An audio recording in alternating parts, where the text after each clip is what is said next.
And finally from me then, I just thought I'd go through a couple of frequently asked questions. So question number one, how do I know if my child has participated in all of their online lessons? Perhaps if you're at work, it might be difficult for you to monitor.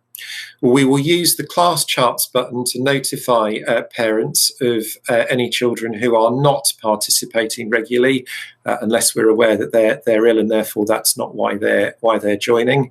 And also teachers will be rewarding positive learning behaviours and excellent effort through class charts as per normal too. So you'll be able to track that through class charts. Right, question number two. What do I do if my child has forgotten their Google login? Well, I'm really hoping the vast majority of our students now know their Google logins, and they do use them regularly in school. But if, for whatever reason, a child doesn't know their Google login, please can they email their tutor in the first instance. To get a student's Google login reset, the tutor will need to log a help desk ticket with our IT support, who will be able to respond to them with a new password they can then pass on to the student in question. So if there's an issue with a Google login, please contact the tutor in the first instance. Question number three, what do I do if my child has a question about work set for a particular subject? Perhaps they've not understood something or they found something difficult and need a little bit of extra help. Well, we'd encourage them to drop their subject teacher in question an email. And teachers will always endeavour to respond to any email requests from students or parents within 24 hours. Question number four, how should my child submit their work to their teachers?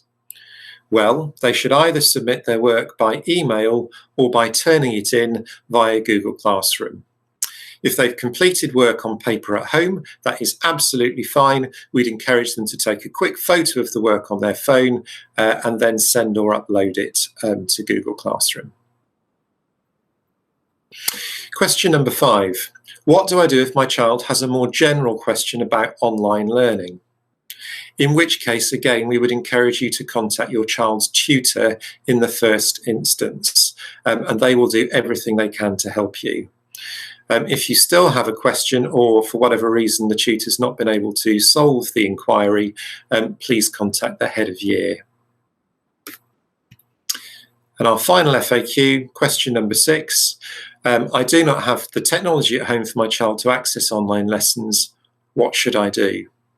There are a small number of families that we're aware of in this situation, and we will make sure that you have paper-based alternatives so your child can continue learning. If you feel that you're in this situation and you've not previously communicated this to us as a school, I'd be grateful if you could do so that we can be proactive should a situation occur and make sure that that learning time isn't lost for your child.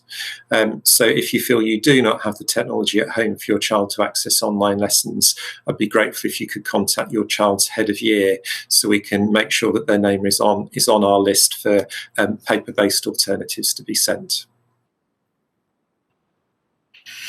That just leads me to thank you for supporting your child with their learning at this challenging time, and thank you for supporting us as a school too. If you do have any questions, do not hesitate to contact us on info@epschool.org.